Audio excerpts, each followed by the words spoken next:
اللہ رب العزت جس بندے سے راضی ہو جائے اسی کے متعلق تو کہا ہے شاعر نے، خودی کو کر بلند اتنا کہ ہر تقدیر سے پہلے خدا بندے سے خود پوچھے بتا تیری رضا کیا ہے۔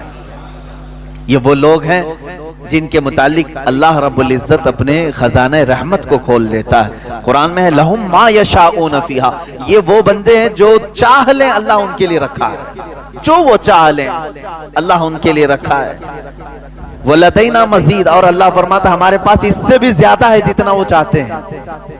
لیکن یہ اولیاء کاملین پوری زندگی اس طرح کی گزارتے رہ گئے کہ دنیا میں سے صرف اتنی چیزیں لی جتنا زندگی گزارنے کے لیے کافی تھی، باقی سب وہ مانگتے رہے اللہ ہی کو، مانگتے رہے اللہ ہی کو۔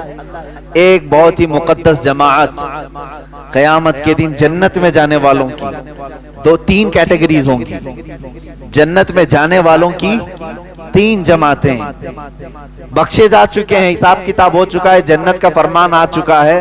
ایک جماعت ایسی ہوگی اللہ تعالیٰ ان سے فرماتا ہے اے میرے بندو تم پر جنت ہو گئی، تمہیں جنت میں بھیجا جا رہا ہے، تم عبادتوں میں پورے کمپلیٹ تھے، بتاؤ کیوں عبادت کرتے تھے، جنت تک کیسے پہنچ گئے؟ وہ کہتے ہیں اے اللہ ہمیں جنت کی نعمتیں جب سے ہم نے سنا تھا بڑا لگاؤ تھا کہ اس جنت میں جائیں۔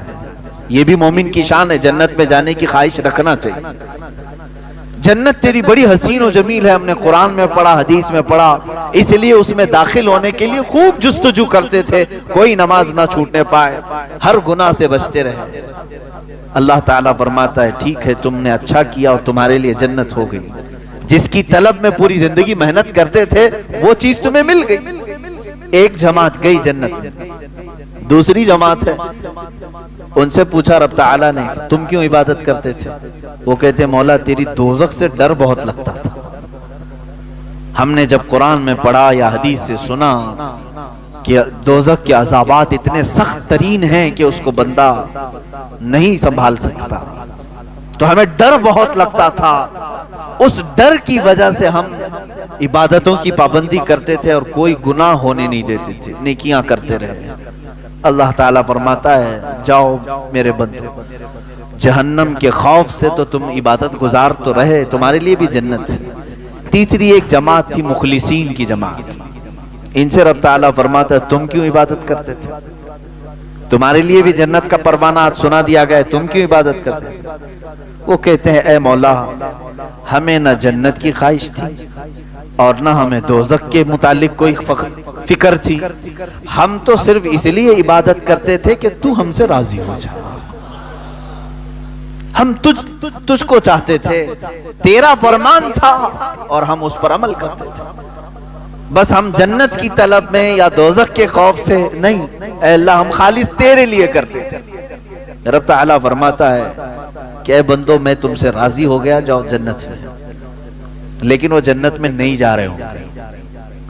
ہائے کیسی جماعت ہوگی، جنت کا پروانہ سنا دیا گیا وہ جنت میں نہیں جا رہے ہیں، وہ کہیں گے اے مولا اگر ہم جنت میں چلے گئے تو دوسرے ہم کو تانا ماریں گے کہ تم بھی جنت کے لیے ہی عبادت کرتے تھے، بولے کچھ اور ہو۔ رب تبارک و تعالیٰ فرماتا ہے میرے بندو میں تم سے راضی ہو گیا، تم میری رضا کے لیے کرتے تھے، میں راضی ہو گیا اور بدلے میں تمہیں جنت مل رہی ہے۔ وہ کہتے مولا بدلہ نہیں چاہیے، بس تو راضی ہو جا، بدلہ نہیں چاہیے تو راضی ہو جا۔ یہاں تک کہ روایات میں آتا ہے کہ فرشتوں کو حکم ہوگا ان کو بیڑیاں ڈالو اور جنت میں لے جاؤ، ان کو کھینچ کر کے جنت میں لے جاؤ۔ یہ وہ بندے ہیں جو اللہ سے اگر کچھ مانگتے تھے تو اللہ ہی کو مانگتے تھے، تو ہمارا ہو جا۔ میرے عزیزو آج کے اس آیت کریمہ سے بھی یہی سیکھو کہ مانگنے کے لیے ہزاروں چیزیں تمہارے پاس ہیں، عقل مند بندہ وہ ہے جو اللہ سے اللہ ہی کو مانگ لے، اے اللہ تو میرا ہو جا۔ اور ہم نے بزرگان دین کی زندگیوں میں دیکھا ہے، بلکہ حدیث آپ کو میں بتا دوں، اللہ کے حبیب صلی اللہ تعالیٰ علیہ وسلم نے ارشاد فرمایا من کان للہ کان اللہ لہ، جو اللہ کا ہو گیا اللہ اس کا ہو گیا۔ یہاں تک کہ حدیث قدسی ہے، یہ حدیث قدسی کہتے ہیں فرمان اللہ کا ہے، زبان نبی کونین کی ہے صلی اللہ علیہ وسلم۔ حضور صلی اللہ علیہ وسلم نے بیان کیا لیکن وہ کلمے اللہ کے، اس حدیث قدسی میں اللہ فرماتا ہے ایک بندہ مجھ سے قریب ہوتا ہے اتنا قریب ہوتا ہے کہ میں اس کا ہاتھ بن جاتا ہوں جس سے وہ پکڑتا ہے. کون کہہ رہا ہے؟ اللہ عز و جل. رب تعالیٰ فرماتا ہے میں اس کی زبان بن جاتا ہوں جس سے وہ بولتا ہے, میں اس کے کان بن جاتا ہوں جس سے وہ سنتا ہے. اللہ تبارک و تعالیٰ یہ ارشاد فرما رہا ہے یہ حدیث قدسی میں. تو بندہ اپنے آپ کو اتنا قریب کرتا ہے کہ اللہ رب العزت اس کے اعمال کو اپنا عمل فرما رہا ہے. بدر کے وہ صحابہ جب تیر چلا رہے تھے اور کفار و مشرکین کو تہس نہس کر رہے تھے, بعد میں آیتیں نازل ہوئی. اللہ تعالیٰ نے فرمایا وما رمیت اذ رمیت فلم تقتلوہم ولکن اللہ قتلہم. دو الگ الگ جگہ سے میں پڑھ رہا ہوں. حضور صلی اللہ علیہ وسلم سے رب تعالیٰ فرماتا ہے تیر جو چلایا وہ آپ نے نہیں, اللہ نے چلایا. فلم تقتلوہم ولکن اللہ قتلہم. اے صحابہ تم نے نہیں قتل کیا, ہاتھ تمہارا تھا, اللہ نے قتل کیا. ان کے عمل کو اللہ اپنا عمل فرما رہا ہے. یہ وہ مقام ہے جس کی طلب ہر مسلمان کو ہونی چاہیے, ہر مومن کو ہونی چاہیے. اے اللہ مجھے اس مقام تک پہنچا دے جہاں میرا چلنا پھرنا ہر چیز تیری رضا کے مطابق ہو جائے. یہ کب ہوتا ہے؟ جب سچی طلب ہو. اور قرآن پاک میں اللہ فرماتا ہے من کان یرجو لقاء اللہ, جو اللہ تبارک و تعالیٰ سے ملاقات کی امید رکھتا ہے, یقین رکھتا ہے, اسے چاہیے کہ وہ نیک اعمال میں لگ جائے. فَلْيَعْمَلْ عَمَلًا صَالِحًا وَلَا يُشْرِكْ بِعِبَادَةِ رَبِّهِ أَحَدًا. وہ اللہ رب العزت کے ساتھ کسی دوسرے کو اپنا خدا شریک نہ ٹھہرائے اس کے ساتھ, اور اعمال صالحہ میں دن رات لگ جائے. جسے یہ امید ہے کہ وہ اپنے رب سے ملنا چاہے, اپنے مولا سے ملاقات کرنا چاہے. میرے عزیزو اس آیت کا پورا خلاصہ میں یہ بتا رہا ہوں کہ دنیا میں اگر کچھ مانگو تو آخرت کی طویل زندگی میں اللہ کی رضا مانگو, اللہ کی رضا مانگو. ایک بزرگ ہیں حضرت امام حسن بصری رضی اللہ تعالی, بڑی پتے کی بات ہے, اور ایک روایت حضرت رابعہ بصریہ رضی اللہ تعالی عنہ ملتی ہے. ایک صاحب آئے اور ان سے کہا کہ ہمارے لیے دعا کر دیں. غالباً حضرت رابعہ سے کہا کیا دعا کروں؟ انہوں نے کہا کہ دعا کر دیں اللہ مجھ سے راضی ہو جائے. ابھی میں نے کہا نا دعا تو یہی کرنا چاہیے, اللہ مجھ سے راضی ہو جائے. تو بھڑک گئی, کہا یہ دعا کروا رہے ہو مجھ سے اللہ تجھ سے راضی ہو جائے؟ میں دعا تو کروں گی لیکن پہلے یہ بتا کیا تو بھی اللہ سے راضی ہے؟ کیا تو بھی اللہ سے راضی ہے؟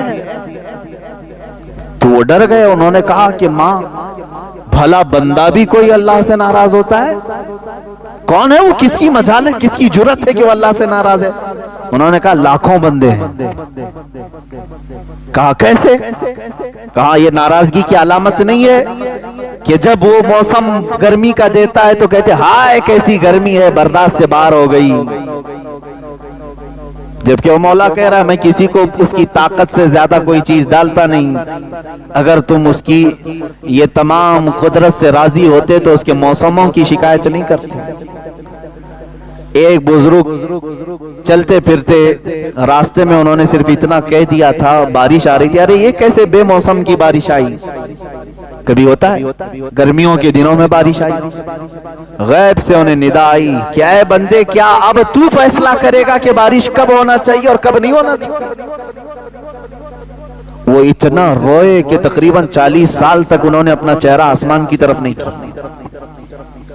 حقیقت میں میرے عزیزو آج اللہ کی رضا ہم چاہ تو رہے لیکن کبھی ہم نے یہ سوچا میں بھی اس کے ہر چیز سے راضی ہوں. وہ بندہ راضی ہے جو اس کی دی ہوئے انعامات پر بھی خوش ہے اور اس کے دی ہوئے مصیبتوں پر بھی خوش ہے. لیکن یہاں ہوتا نہیں ہے, بندہ مصیبتوں پر ناشکری کرتا ہے اور انعامات پر اسے بھول جاتا ہے. انعامات ملتے ہیں, خوشیاں آتی ہیں, کہتا میں نے کمایا, کبھی یہ نہیں کہتا ھذا من فضل ربی, یہ میرے رب کے فضل سے ہے.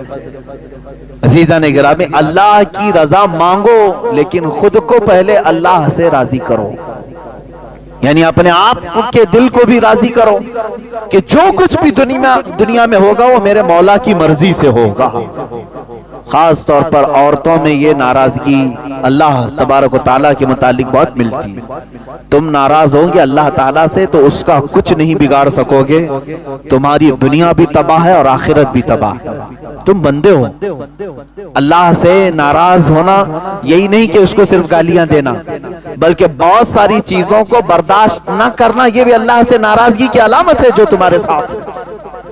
کسی کا انتقال ہوا تو کیا اللہ تعالیٰ نے تمہارے ساتھ ظلم کیا؟ تمہارے گھر میں کسی کی موت ہو گئی تو کیا اللہ کا ظلم ہے یہ؟ معاذ اللہ رب العالمین۔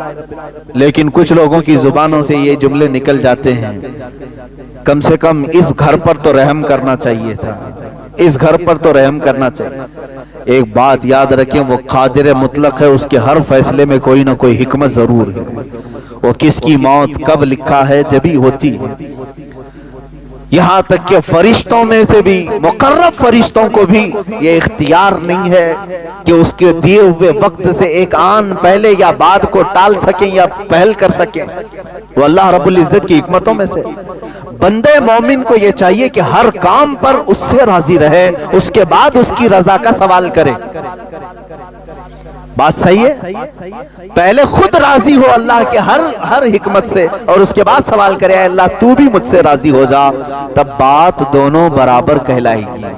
تم تو ناراض ہو اس سے، تم اس کے بہت سارے کاموں سے اپنی رضا ظاہر نہیں کرتے ہو اور پھر اس سے دعا یہ کرتے ہو کہ اللہ تو مجھ سے راضی ہو جا۔ رب تبارک و تعالیٰ اگر یہ فرما دے کہ اے بندے کیا تو بھی راضی ہے اپنی زندگی میں؟ ہاں تو کہہ دو کہ زبان سے، لیکن عمل تمہاری شکایت کر رہا ہوگا۔ بیماریوں میں میں سب کو بتا دیتا ہوں، اچھائیوں میں کسی کو نہیں بولتا۔ دکان 100 دن چلایا، 99 دن فائدہ رہا، ایک دن نقصان ہوا، وہ نقصان کے دن کئی لوگوں کو شکایت تو کر دے گا، فائدہ جتنے دن ہوا تو وہ سب کو نہیں بتائے گا۔ ارے نہ بتاؤ نظر لگ جائے گی۔ انعامات کو تو تم نے بتایا نہیں، خسارے کو سب کے سامنے ذکر کیا، صحت کا تو کبھی اعلان نہیں کیا کہ میں بہت ہٹا کٹا ہوں، صحت مند ہوں، اللہ کا فضل ہے، لیکن بیماری کو سب کے سامنے ذکر کیا۔ اللہ کی رضا یہ ہے جو قرآن پاک کی آیت یہ بتاتی ہے انا للہ و انا الیہ راجعون، بے شک ہم اللہ کے لیے ہیں دنیا میں اور اللہ ہی کی طرف لوٹنے والے۔